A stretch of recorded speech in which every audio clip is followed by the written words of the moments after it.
and thanks for joining me. I'm your host, Jean Fisher Brinkley. In mid-March, just days before its regularly scheduled board meeting, the North Carolina Medical Board closed its offices to visitors.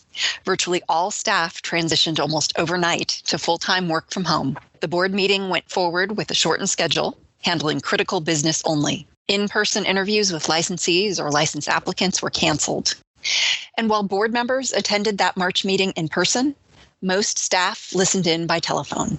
At the time, just like everyone else, the medical board really had no idea how long the coronavirus pandemic would last. But within a few weeks, it became clear that we wouldn't be going back to normal anytime soon, which left the board in a tricky situation. For the most part, medical board staff found that they could, in fact, do most or all of their work remotely. But how could we pull off a board meeting? The board meeting is the main event, the show. Many aspects of the board's work simply cannot move forward without the board meeting. It's where decisions are made about how to proceed in disciplinary and licensing cases.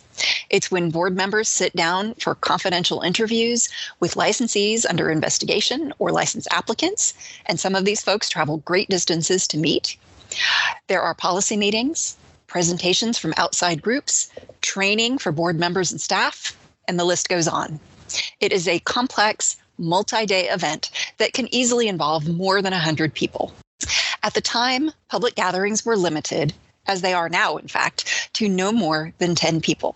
So in late April, the medical board decided that its May meeting would be its first ever 100% virtual board meeting. In this episode of MedBoard Matters, we are going to talk about our experiences presenting virtual meetings and share details on how you can listen in. I've asked Todd, Brosius, one of the medical board's senior attorneys and chair of our virtual board meeting work group, to help me out. But first, I'm going to go over some board meeting basics in a segment we call the 2-minute drill.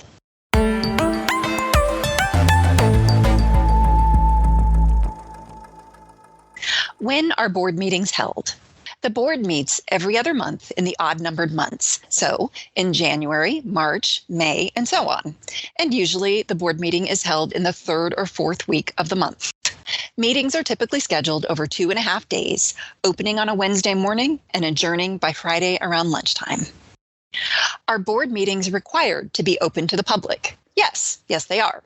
There are some important exceptions, but the medical board is a public body and is therefore subject to the state's open meetings law. That means we have to publish the dates of our meetings, and we have to post meeting agendas that give a general description of the business that will be discussed. It also means that members of the public are free to attend or listen in to portions of the meeting that are considered public under North Carolina law. So what parts of the meeting are not open? As I mentioned, there are some important exceptions to the open meetings law. Complaint information and investigative information are both confidential, for example. So is certain licensing information. Any matter that involves a specific individual, a license application or an enforcement case, for example, is going to be confidential. So if you attend a board meeting, you are not going to be able to listen in to discussions about disciplinary cases, no matter how interesting they may be. What is open to the public? Many board committees have at least some open session agenda items.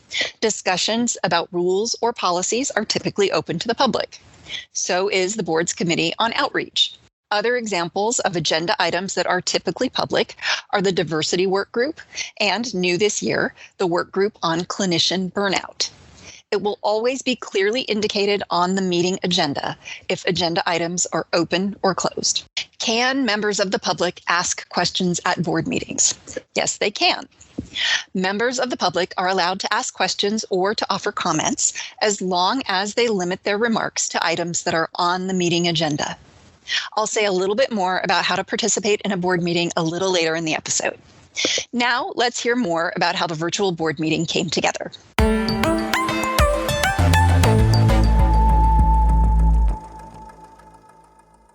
Well, Todd, thank you so much for joining me. I really appreciate your time. Sure, thank you.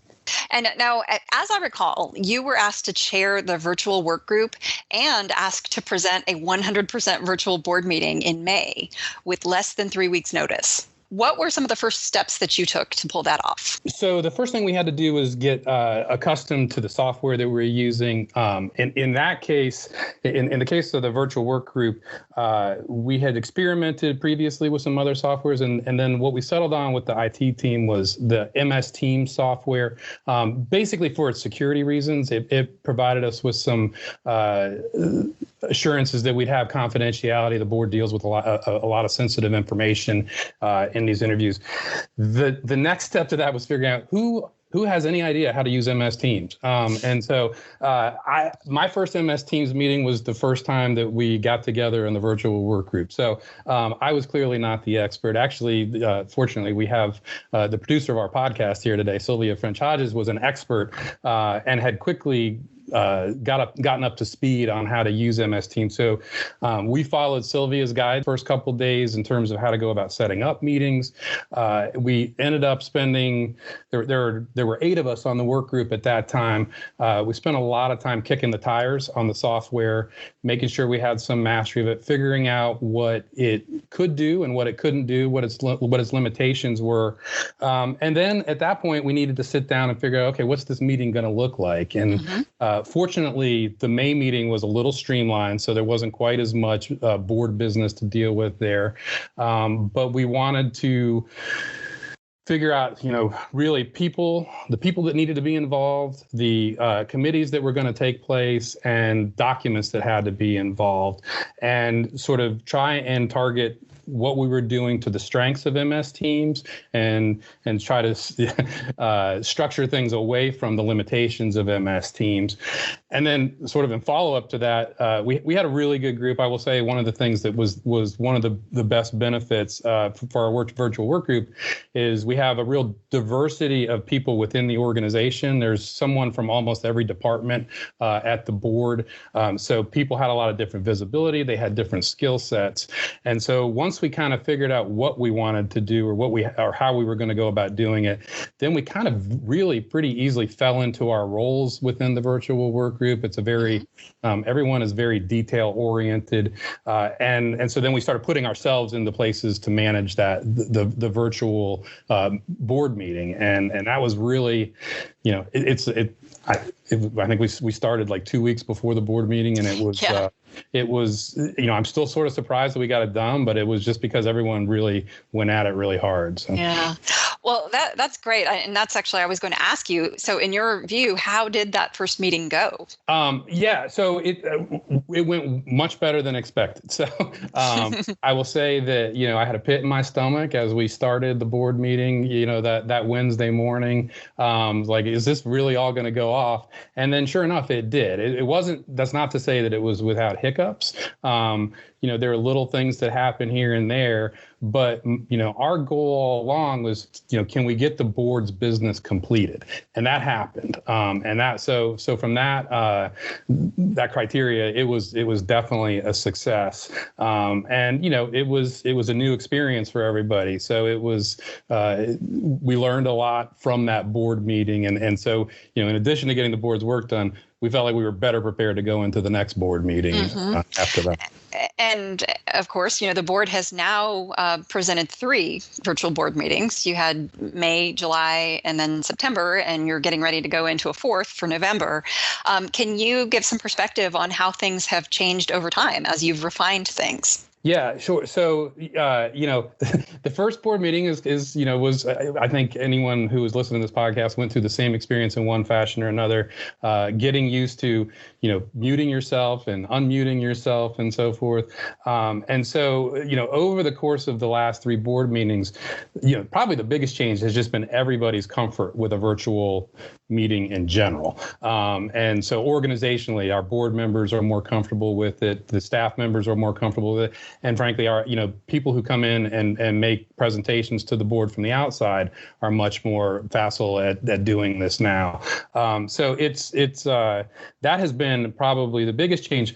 from our work group perspective, we've now started to develop a little bit of a system. Anytime you get more repetitions at doing something, things start to fall into place a little bit better. So I feel like now we have kind of the board meetings are 2 months apart, and we've got about a 2-month system in place where we can plan out and get ready for the next board meeting.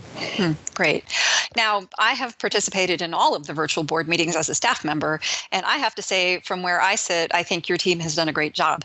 I know, though, that it's not as simple as you all make it look, and I wondered if you could walk me through the process for planning a virtual board meeting. Yeah, sure. So usually after a board meeting's over, we all take about a week of decompression, and then we get ready to come back. Actually, we usually meet at the beginning just to figure out what went right and what went wrong in the previous board meeting. If there's any areas we can improve upon, we sort of we want to record those right after the board meeting because they can get lost after time. But then we sit down, we look at every board meeting is a little bit different in terms of what board business needs to get completed. We have outside presentations from different groups, different organizations that come in, and the committee meetings themselves can be a little different. So we have to figure out what, is a committee meeting going to be an open session or closed session? Is there going to be any additional people who need to be invited to that meeting? So we try to get what the components of the board meeting are going to be. And then we start putting together an agenda. And we have a pretty comprehensive spreadsheet that lists each committee, all the people who are involved, and that gives us the structure for the board meeting.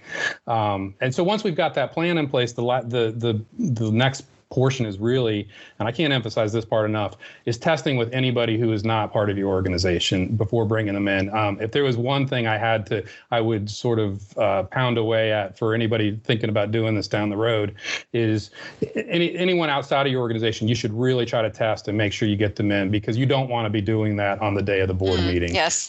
You don't want 10 people in a committee meeting waiting for one person to be able to get onto the platform. So, and we've accomplished that. One of the parts of our board meetings are interviews, investigative interviews and licensing interviews. And so each one of those interviews is somebody from outside the organization who has to come in and be able to interact with the board members. We got them done the first time. The second board meeting in July, we actually had more interviews than we typically have in a regular board meeting. And to this point, and I'm knocking on wood as we speak, all of those interviews have been completed. We have not had an interview that went awry, and I think that the main reason for that is that we have tested in advance and made sure that people could get on and communicate with the board. Well, that's great to hear. So you said something that triggered a question, which was that that first meeting you did in fact do virtual interviews. We did. That's right. Oh, wow. Okay. I did not realize that. That's great. It was not as many, but there were a couple interviews that took place in that first one. But then there was that May meeting where things were a little bit streamlined because we were getting into this for the first time. The July meeting was almost a double. I mean, we did more than we typically do in a board meeting because we were playing a little bit of catch up with the agendas from different because some committees. Had been postponed. Postponed, exactly. Okay. That's right. Yeah. Mm-hmm. Okay. Well, great. So I wondered if you could sort of talk about what have been some of the most difficult challenges that you've had to overcome in doing these virtual meetings. I would say, probably the biggest challenge is it applies to me personally, but it applies organizationally as well. And that is kind of backing up your planning for a board meeting, like allowing additional time and taking a time out and thinking about, okay, who needs to be here? And are there any documents I need to have? Because, in a traditional board meeting, what we would be doing, some of that stuff can happen last minute. You can print something out on your computer and walk down to the boardroom and present it to the board, with 5-10 minutes notice. It's very difficult to do that virtually now. And if people are not invited who need to be there, that presents additional challenges. So I'd say the biggest challenge is just for everyone needs to back up their planning, and they need to be thinking ahead towards the board meeting at an earlier juncture. It's not that they have to think more about it, but they have to think about it so that there can be some planning involved. a challenge that was there at first, I think I mentioned, with the muting of mics and unmuting. I heard a joke the other day where somebody said, can you sum up 2020 in 5 words? And I think the comment was, Dave, you're on mute. And so that is, I think, a symptom of what, we're all doing with virtual board meetings. I think, but I will say, the first board meeting, I found myself sort of walking along like some sort of guard. And if I heard any stray noises coming out of any particular line, I'd mute them immediately. And I don't have to do that anymore. Everyone just mutes themselves automatically now. And for the most part, people remember to unmute, when they're coming back online. Although we do still get the occasional, Dave, you're on mute right now. Right, so. Right. Okay. Well, a little while ago, you mentioned the importance of testing. And I think that is great advice. But I wondered if you had any other tips or tricks that you would recommend for organizations or maybe even other regulatory boards that hold public meetings virtually or that are looking at doing that.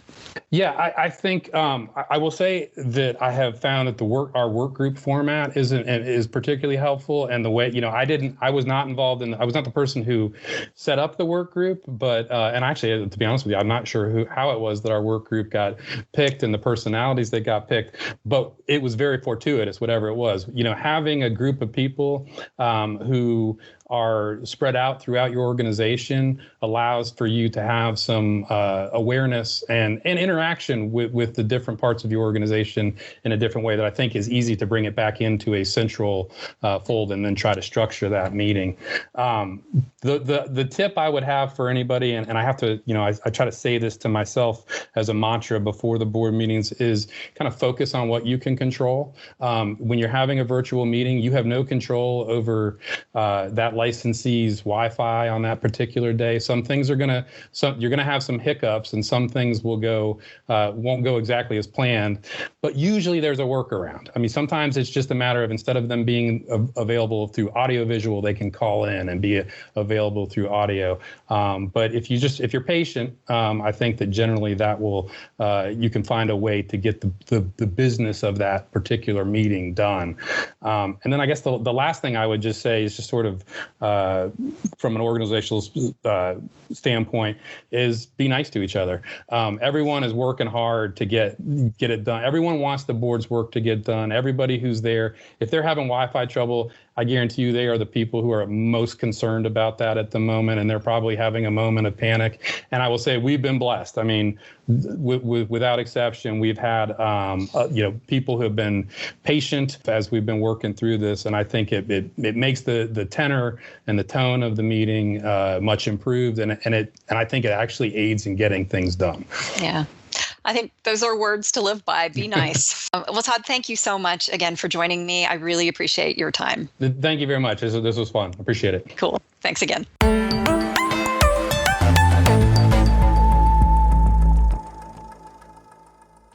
If you have stuck with us this long, I'll bet you are just dying to hear how you can listen in to a real live board meeting. And you're in luck. There's one coming up on Wednesday, November the 18th. And it's pretty simple. You will need to visit the board's website at ncmedboard.org to see the meeting agenda.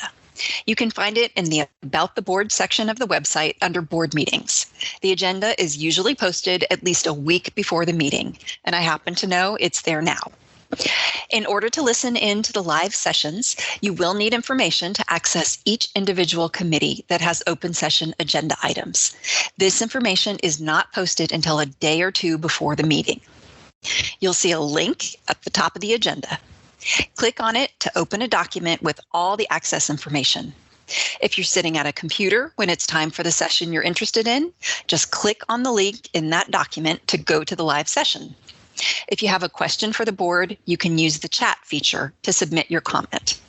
Again, only comments that address a topic that's on the agenda will be passed on to the board. If you're on a phone, you can dial in with the telephone number provided to just listen in. Well, that's all I have for you this time. Thank you for listening. If you have questions or comments about this episode, please email them to me at podcast@ncmedboard.org. This podcast is produced by the North Carolina Medical Board. The North Carolina Medical Board exists for the benefit and the protection of the people of North Carolina.